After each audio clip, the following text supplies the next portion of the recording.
Alors, on demande de rechercher Z, bon, Z appartenant au complexe, hein.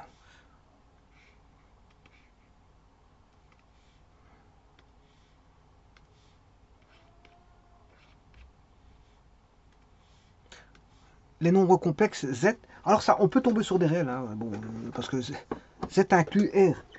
Z inclut R, voilà, on va dire ça comme ça. Voilà. Donc, rechercher donc, Z appartenant au complexe,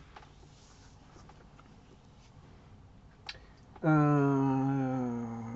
que Z moins J plus 1, enfin le module de Z moins J plus 1 est égal, soit égal à Z plus J plus 1.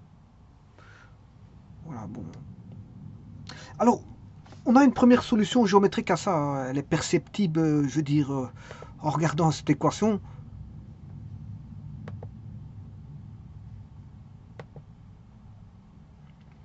On sait la trouver sans faire de traitement, ça, hein. Je vous le dis tout de suite. Maintenant, moi, je vais faire un traitement, hein, mathématique. Mais géométriquement, on peut aller par le raisonnement. Par le raisonnement, on sait trouver quelque chose. Alors, une solution géométrique à ça, je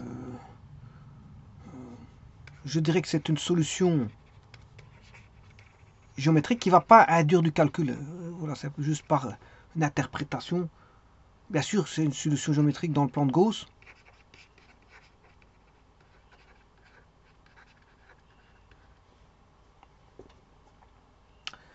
C'est de positionner d'abord, c'est d'écrire Z. Alors là, je vais l'écrire moins 1 plus J. Voilà pour le premier. Quand est-ce qu'il est égal? Quand le module de Z moins 1 moins plus J est égal au module de Z moins 1 moins J. Alors, c'est ça. Donc là, j'ai deux complexes qui est moins 1 plus J que je vais placer.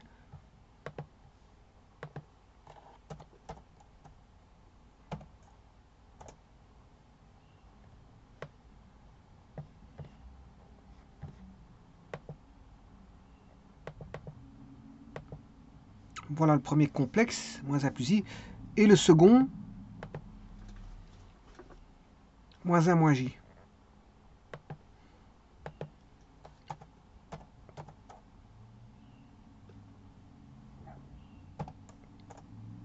Voilà. Donc, bon, je vais mettre l'origine O qui est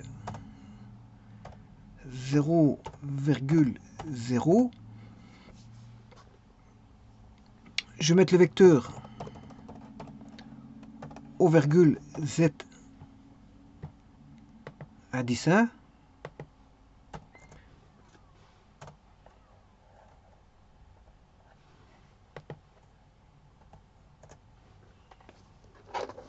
Et donc, c'est deux vecteurs conjugués, enfin, c'est deux complexes conjugués, ça, hein.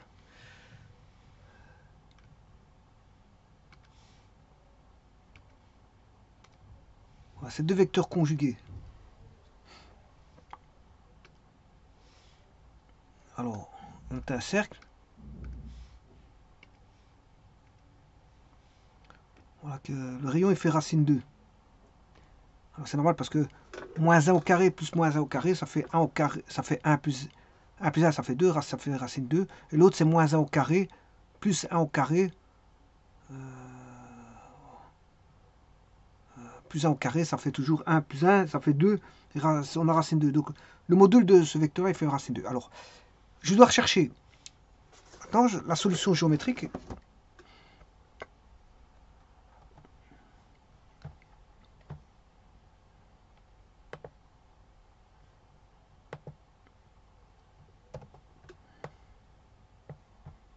Voilà. Je dois rechercher les nombres complexes. Enfin, je dois rechercher le Z, le nombre complexe Z, voilà, qui est à une distance de moins 1 plus J. Je vous rappelle, la distance complexe, c'est Z1 moins Z2. La distance complexe, c'est moins 1 moins Z2. Ça, c'est la distance complexe. Voilà. Donc, la distance de z qu'on ne connaît pas, qui est du style x plus yj,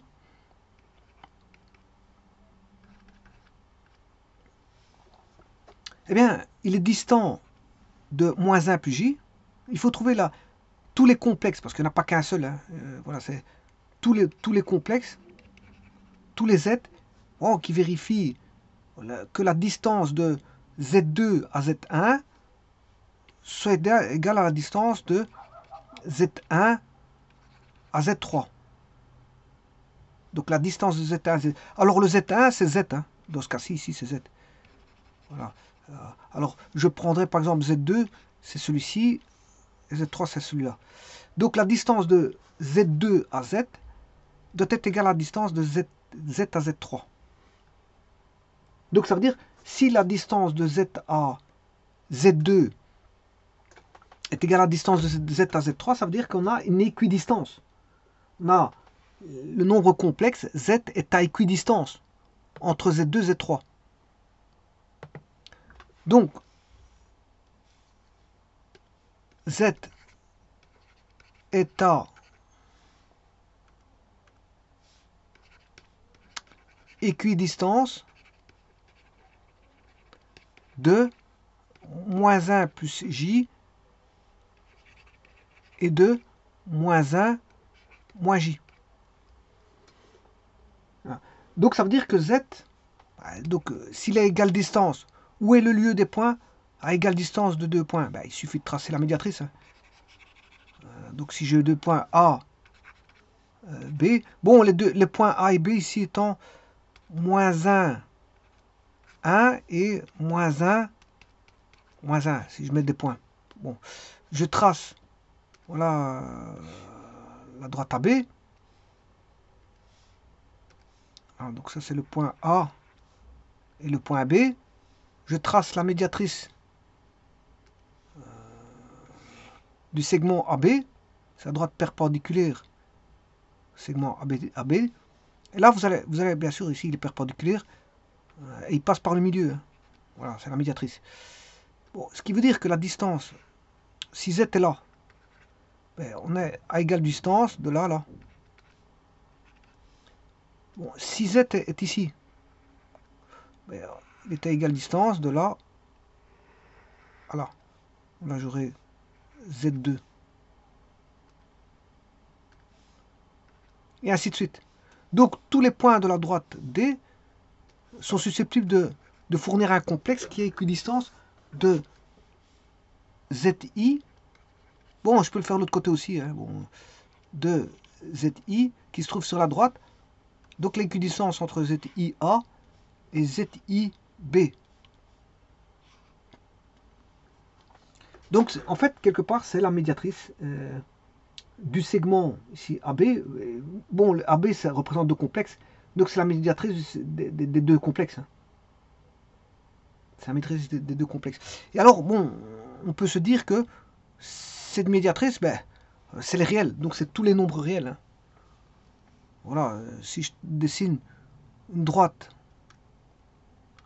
qui va de là à là, voilà, je vais créer, par contre ici il y a un point qui est A, je ne sais pas ce que c'est que ce point là, je n'ai pas mis de point A,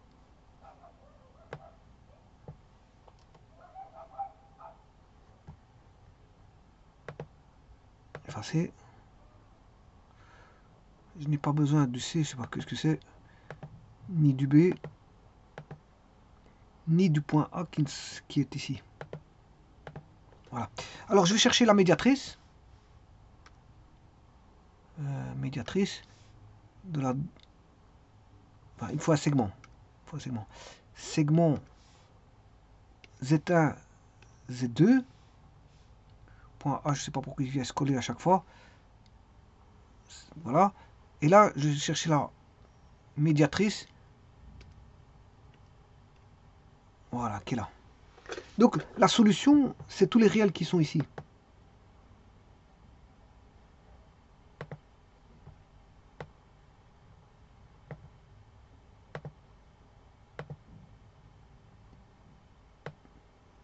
Voilà, c'est tous les réels qui sont là. Les solutions, c'est tous les réels. Bon, maintenant, je peux le faire autrement. Hein. Ça, c'est une solution dite géométrique. Donc, c'était la médiatrice du segment. Voilà, c'est lieu des points qui sont à égale distance de deux points fixes, c'est une médiatrice. Sinon, j'aurais pu faire, z moins... j'aurais pu faire algébriquement, moins 1 plus j.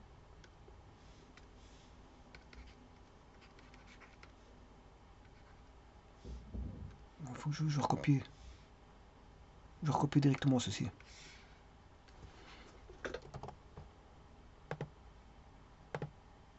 Bon, la deuxième solution, elle est algébrique. Je vais considérer que je recherche les complexes Z appartenant à C, tel que Z est égal à x plus yj. Donc j'aurai x plus yj moins j plus 1. Le module doit être égal à x plus yj plus j plus 1. Donc on aura x plus 1 plus y moins 1 j en module égale x plus 1 plus y plus 1 j en module. Bon. Là, si je vais chercher le module, ben, on aura x plus 1 au carré plus y moins 1 au carré est égal à racine carrée de x plus 1 au carré plus y plus 1 au carré. Déjà, ça, c'est l'intersection de deux cercles. Regardez bien. Je vais tracer... oui, voilà, ce sont des cercles. On va dire que c'est tous les cercles. Maintenant, j'ai pas le rayon de ce cercle, c'est normal. Parce que donc je peux pas traiter des cercles ici parce que j'ai pas le rayon.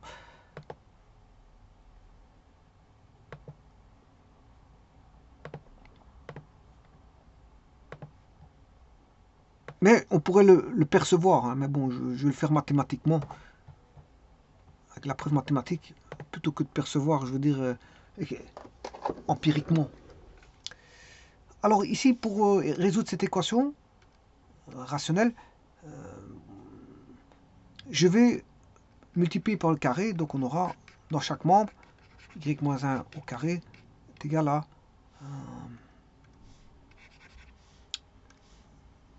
x plus 1 au carré plus y plus 1 au carré. Alors, ceci disparaît. Bon, qu'est-ce que ça signifie? Ça veut dire que ça, x est un invariant.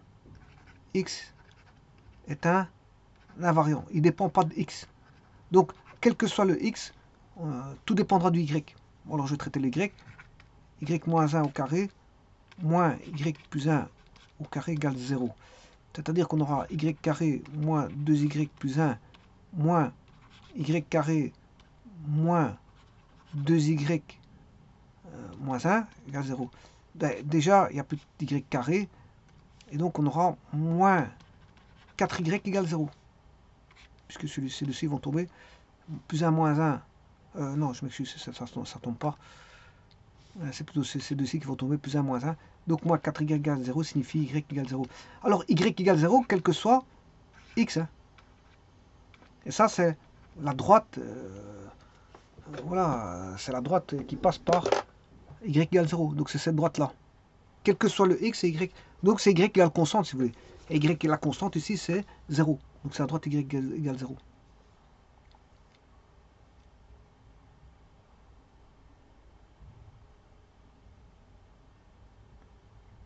Alors maintenant, je peux prendre un point quelconque. Regardez bien. Je vais juste vérifier. Bon, j'ai pas besoin de vérifier parce que tout est bon, tout est correct. Mais c'est pour vous montrer. Je vais mettre un point sur objet ici, n'importe où. Alors, on va mettre en 3. Je mets en 3. Je vais créer un segment de Z1 à A et de A à ici. Vous voyez que la distance est la même. Hein. 4, 12, 4, 12. 4, 12, 4, 12. Bon, alors, si je voulais que j'en prenne un autre, point sur objet, je vais prendre moins 2,5. Segment de B. Voilà. Voilà. Donc, vous voyez, vous avez une infinité de triangles comme ça qui seront dits isocèles. Hein. On aura tous des triangles isocèles.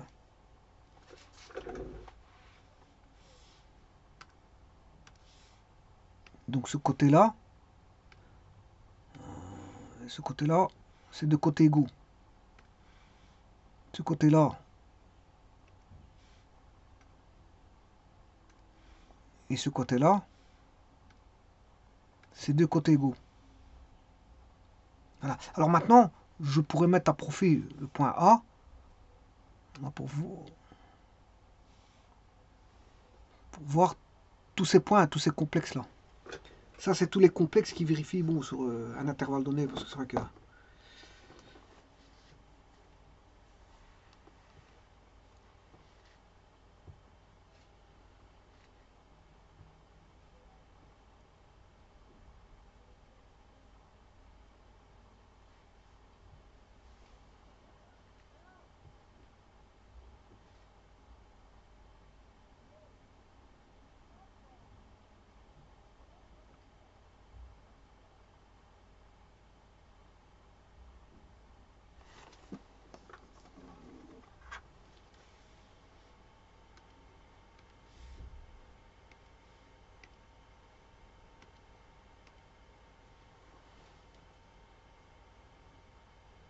Alors j'aurais pu tracer ces deux cercles que je viens de mettre, et puis créer la...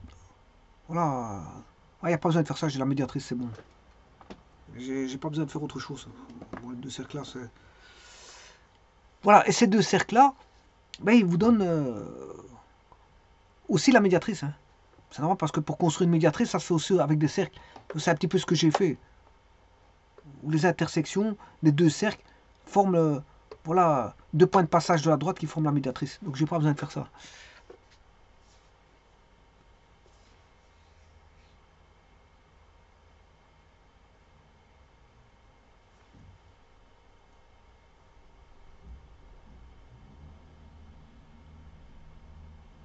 Vous voyez que tout ça dessine des cercles. Je vais l'arrêter un petit moment. Un petit instant. Voilà. Et regardez bien, je vais mettre un cercle du centre ici à là. Et du centre ici à ici. Attends, voilà. Voilà, ça dessine toute une multitude de cercles. Alors c'est ce que je voulais faire tout à l'heure. Hein. Mais le problème, je n'ai pas le rayon, bien sûr. Je n'ai pas le rayon. Voilà. Et donc c'est ce qui était dit ici. Je voulais dire, ici, voilà, ça, ce sont des équations de cercle. Hein. On a un cercle C1, c'est une multitude, une infinité de cercles. On a C1 qui doit être égal au cercle C2. Mais les rayons, on ne les a pas. Donc il faut résoudre. Je dois résoudre le système. Le système. Voilà. Donc ce qui me donne une médiatrice ici. Et donc malgré tout, je peux dessiner la panoplie de cercles malgré que je l'ai. Parce que c'est une panoplie de rayons. Il y a une infinité de rayons là. Voilà, le rayon c'est AZ1. Suivant où est positionné le complexe Z. Si vous en prenez un particulier.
Je vous remercie.